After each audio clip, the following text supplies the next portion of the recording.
ഈ ആളുകളോട് എനിക്ക് പറയാനുള്ളത് ഒന്നാണ്, നിങ്ങൾ വഞ്ചിക്കപ്പെട്ടിരിക്കുകയാണ്.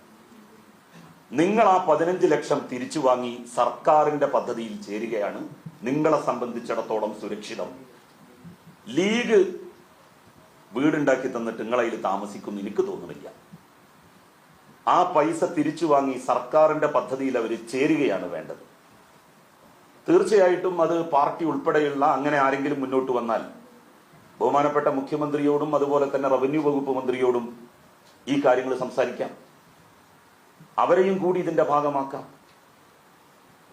ഇപ്പോ അവിടെ ഒരു ഗ്രാമം പണിയുക, എന്നിട്ടൊരു ലീഗിനൊരു വോട്ട് ബാങ്ക് ഉണ്ടാക്കുക, ഒരു 100 വീടുള്ള ഒരു വലിയ കോളനി, അതൊക്കെ ഞങ്ങൾ വോട്ടാണ് എന്ന് വരുത്തി തീർക്കുക.